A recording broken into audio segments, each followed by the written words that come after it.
Ripple, which is the company behind XRP, managed to tokenize Diamond. At the same time in Dubai, live property trading is happening on the XRP Ledger. And these are only 2 out of 4 major topics we will cover today. And if you are tired of hearing about positive news without seeing the price of XRP go up, don't worry, because in the last topic, we break down adoption price disconnect. Welcome to XRP Club, #1 place for education and information regarding XRP. Without further ado, let's get into those diamonds and see what's happening. Billiton Diamond and tokenization firm Control Alt announced in early February that they had tokenized more than 1 billion dirhams, or more than $280 million worth of certified, polished diamonds on the XRP Ledger, using Ripple custody to secure the assets and XRPL to issue tokens tied to verified inventory. Reese Merrick, Ripple's managing director for the Middle East and Africa, later highlighted the deal publicly and said the transaction showed how XRPL can support high-value, real-world assets at scale. That part is well supported by multiple sources and matches Ripple's broader push into custody and tokenization in the region. Ripple had already announced in July 2025 that Control Alt would use Ripple custody for the Dubai Land Department real estate tokenization project, and Control Alt has since expanded that initiative into a live secondary market pilot for tokenized property transfers in Dubai. So this diamond deal is not an isolated headline. It fits a wider pattern in which Dubai-based projects are using Control Alt infrastructure, Ripple custody, and the XRP Ledger for regulated tokenization use cases. For beginners, tokenization simply means creating a digital token that represents ownership or rights connected to a real asset. In this case, the underlying assets are certified, polished diamonds held in the United Arab Emirates, while the blockchain record is meant to improve auditability, transfer efficiency, and asset traceability. That does not automatically mean these tokens will become highly liquid or widely traded overnight. The harder part of any tokenization project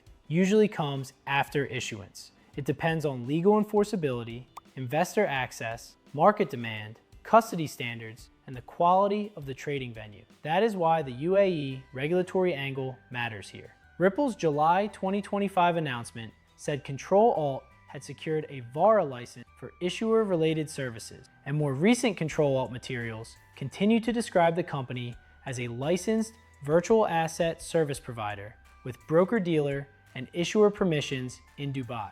Merrick also pointed to the wider UAE ecosystem, including DMCC and VARA, as part of the reason projects like this can move forward in a more structured environment. There is also a practical reason diamonds are being discussed in tokenization. They are high-value physical goods, but the market has often depended on paperwork, custody chains, grading documents, and private relationships. A blockchain record does not remove all those frictions, but it can make ownership records easier to track and transfer if the legal framework behind the token is clear. That is the real test here. The technology can improve transparency, but only regulated custody, verified inventory, and enforceable rights make the token meaningful. The broader takeaway for XRP holders is that XRPL keeps gaining traction in tokenization, especially in the Gulf, where regulators and infrastructure providers appear more willing to test live asset-backed product. But one detail needs caution. Some reports tied this diamond deal to a total XRPL real-world asset figure of about $1.96 billion. Current data from RWA.xyz on March 30th, 2026 shows XRP Ledger represented asset value closer to $1.42 billion, with all-in value, including stablecoins, higher than that. So the older 1.96 billion figure should be treated as a past snapshot, not a current total. Also, there is no clear evidence that this announcement changed XRP price behavior in a meaningful way over time. The more credible interpretation is that this is an infrastructure story first and a market story only if these tokenized assets later generate sustained on-chain activity, more issuance, and real secondary trading volume. Until then, this deal matters more as proof that XRPL is being selected for serious tokenization experiments than as proof of immediate demand for XRP itself. That distinction is important for retail investors. A successful tokenization launch can strengthen XRP Ledger credibility without producing an instant price reaction, because adoption, liquidity growth, and investor narratives usually develop on different timelines. Now, before we shift to property trading that started in Dubai, let me give you a little secret. Did you know that Ripple and Swift executives had private lunch in Miami? Well, if you wish to learn more about it, make sure to stick through this topic. All right, time to move on. Dubai has moved one step further in turning tokenized real estate from a pilot concept into a functioning market.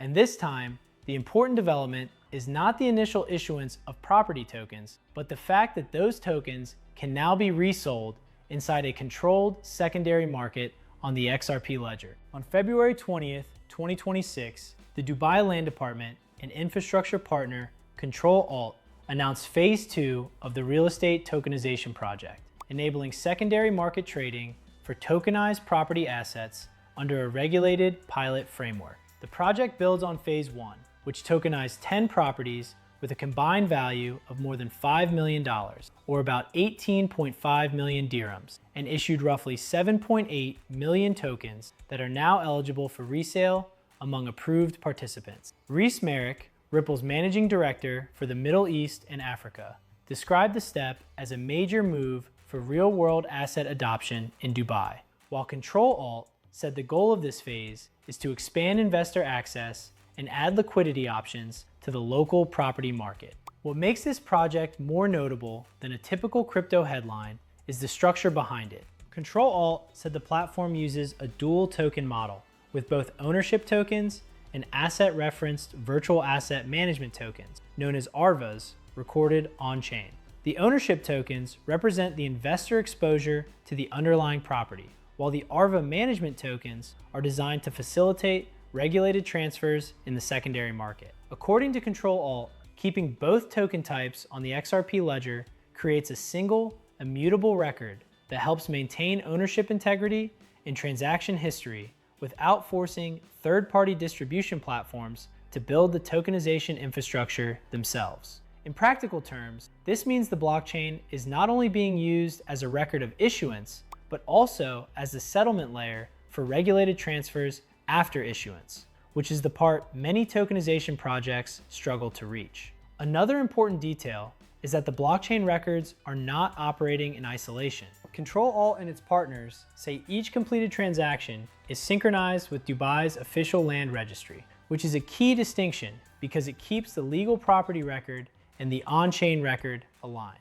That matters much more than the token itself, because tokenized real estate only becomes credible when the token represents a right that is clearly connected to recognized legal ownership. Ripple's role here is tied to custody and infrastructure. Merrick stated that the tokenized properties are secured by Ripple custody through Control Alt, while the XRP Ledger handles the on-chain transaction layer. This combination is part of a broader Dubai strategy that blends blockchain rails with regulated supervision, rather than replacing the legal system with a purely crypto-native model. A tokenized property market is far less useful if investors can only buy at issuance and then wait indefinitely. The resale function is what turns tokenization from a static ownership record into something closer to a working market. That does not mean liquidity will suddenly be deep or global. In fact, officials and project participants have made clear that this remains a controlled pilot, and participation is currently limited. Reports on the rollout say domestic investors are the main target at this stage, while wider access, including possible international participation, may come later if the pilot shows strong governance, operational integrity, and market performance. So the current phase should be seen as a supervised test of transfer mechanics, compliance standards, and system reliability, not as a fully open global marketplace yet. The longer-term ambition behind the project is much larger. When Dubai Land Department launched the broader tokenization initiative in 2025, it said the program could contribute to a tokenized real estate market worth around 60 billion dirhams, or about $16 billion by 2033, equal to roughly 7% of Dubai's total property transactions. That target is ambitious, but it helps explain why this pilot matters beyond 10 properties and 7.8 million tokens. Dubai is not treating tokenization as a branding exercise. It is building a system where blockchain settlement, regulated intermediaries, and an official land registry are linked together in a live environment. That makes this one of the more serious real-world asset projects connected to XRPL. And if you ask me, the main takeaway is not that price must react immediately, but that the XRP ledger is being used in a real, supervised property market where issuance, custody, transfer controls, and official records are all connected. That is a more meaningful signal than a speculative headline because it shows XRPL being used as financial infrastructure rather than just as a narrative. And now, before we discuss the adoption price disconnect that we promised in introduction of this video, let's first dive inside one news headline that shook up entire crypto space. Posts circulating on X and several crypto media write-ups claim that executives from Swift and Ripple may have held a private lunch meeting in Miami in February 2026, possibly at the Four Seasons Hotel. However, there has been no official confirmation from Swift, no official confirmation from Ripple, and no public statement from either side saying that a meeting happened or that partnership talks took place. That means the Miami story should be treated as unverified speculation, not as confirmed news. The reason the rumor attracted attention is that Ripple and Swift are often discussed together whenever people talk about the future of cross-border payments. Ripple has spent years positioning itself as a faster and more modern alternative for moving value internationally, while Swift remains the dominant global messaging network used by banks and other financial institutions. Swift says it connects more than 11,500 institutions across more than 220 countries and territories, and it reports more than 53 million fin messages sent per day on average. That scale explains why any possible link between Ripple and Swift immediately becomes a major talking point in the XRP community, even when the evidence is weak. Ripple itself has not hidden its ambition to take share from older payment infrastructure. In June 2025, CoinDesk and other outlets reported remarks from Ripple chief executive Brad Garlinghouse at XRPL Apex in Singapore, where he said XRP could capture 14% of Swift's volume within 5 years. That was not presented as a partnership plan. It was a competitive forecast tied to Ripple's view that liquidity and settlement are more important than messaging alone. In other words, Ripple was not saying it would necessarily work with Swift. It was saying that some of the value movement associated with the existing system could migrate to XRP-based rails over time.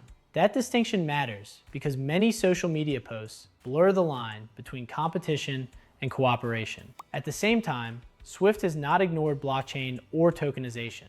In September 2025, Swift officially announced that it would add a blockchain-based shared ledger to its infrastructure stack, initially focused on real-time, cross-border payments and the movement of regulated tokenized value. Working with a group of more than 30 financial institutions and technology partner, Consensus. More recently, Swift said the project had progressed to a minimum viable product stage, showing that the organization is actively exploring shared ledger infrastructure rather than dismissing it. That does not mean Swift is adopting XRP, and it does not mean Ripple is involved, but it does show that the broader conversation about modernizing cross-border settlement is no longer theoretical. Both traditional financial networks and crypto-native firms are now trying to build systems for always-on, programmable, cross-border value transfer. Ripple has also been expanding its institutional footprint through acquisitions and infrastructure deals, which helps explain why rumors like this gain traction. Ripple announced a $200 million acquisition of stablecoin payments platform Rail in August 2025, announced a $1.25 billion deal for prime broker Hidden Road in April 2025, and later completed that transaction in October, when Hidden Road was rebranded as Ripple Prime. Ripple also announced a $1 billion acquisition of G Treasury in October 2025 to push further into corporate treasury management. These are real moves that show Ripple wants deeper institutional reach across payments, liquidity, collateral, and treasury operation. But none of them should be confused with evidence that Swift and Ripple are negotiating a formal alliance. From a practical standpoint, cooperation between the two companies is possible in theory. Swift could continue to provide standardized bank messaging and network coordination, while distributed ledger systems could help with settlement, tokenized assets, or liquidity movement. But that is only a theoretical architecture. Right now, there is no confirmed document, no corporate press release, and no official executive statement showing that Ripple and Swift held talks in Miami or are preparing an integration. For retail investors, that is the most important takeaway. The Miami launch story is interesting, and the logic behind the speculation is understandable because both firms operate in adjacent parts of global payments. Still, until one of the companies confirms something on the record, this should be viewed as community rumor, not actionable evidence. In crypto, especially around XRP, the gap between possibility and confirmation often gets ignored. This is one of those cases where caution matters more than excitement. And now we finally arrive at the topic that interests you the most, and that is explaining why the price of XRP is not following all of the bullish news and development. And we have a breakdown from an expert, former senior executive from Ripple. Let's dive in. One of the more important XRP comments from this week did not come from a price chart or a legal filing. It came from Asheesh Birla, the chief executive of Evernorth and a former senior Ripple executive, who addressed a question that keeps coming up in the XRP community. Why does adoption appear to be improving while price action still looks underwhelming? On March 21st, 2026, Birla said on X that XRP is not yet a liquidity bridge at scale, and he added that the version of XRP that could drive sustained utility demand is one where banks and businesses actually use it as working capital. He also said Evernorth sees signs that institutional use is growing, just not as fast as the traffic coming from everyday users. That framing matters because it draws a clear line between network activity and the kind of demand that may be strong enough to support price over time.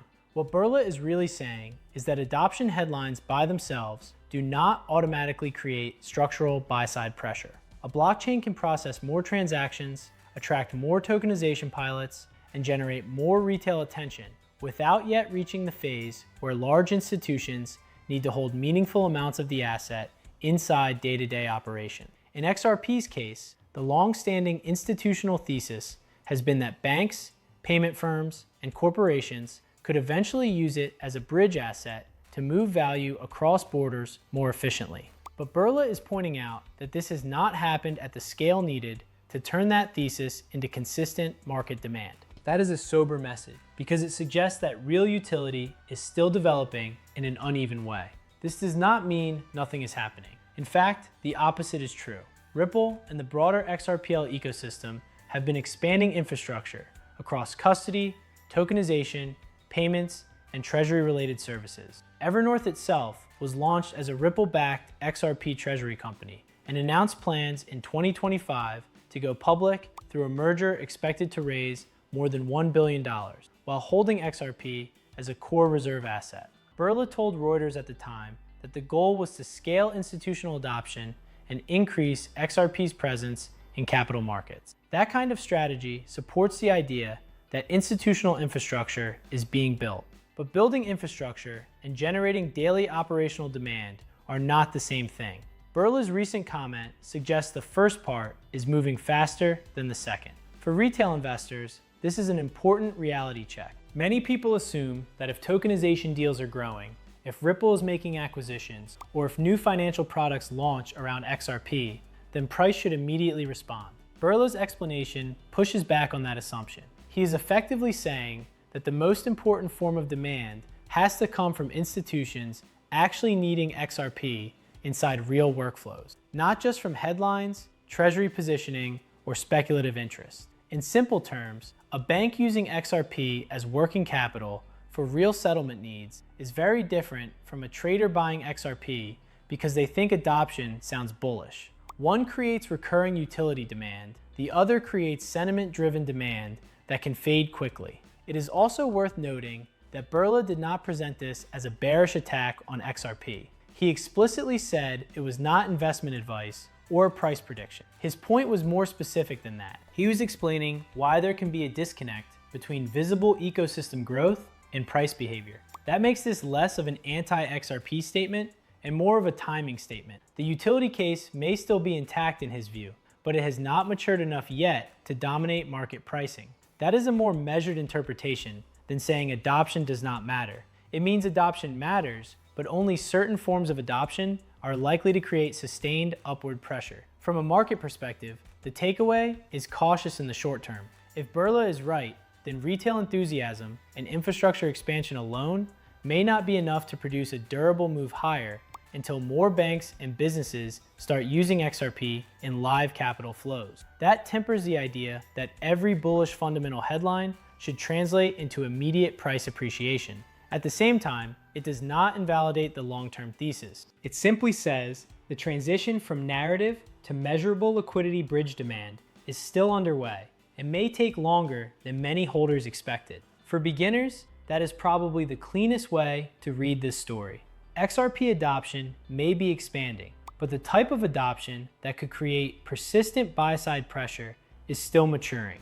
Until that changes, there may continue to be a gap between ecosystem progress and market price. And that gap is exactly what Birla was trying to explain. And with that sentence, we reach the end of today's video. If you are still here, that means you are taking your crypto education very serious. And if you continue down that path, you will create amazing opportunities for yourself, because factual information is the #1 thing that separates amateurs from professionals. So if you wish to continue to gather valuable information, watch one of the 2 videos you see on your screen right now. Also make sure to subscribe to the channel and turn notifications on. That way you get notified after every video that I upload. Stay safe, have a great day, and see you in my next video.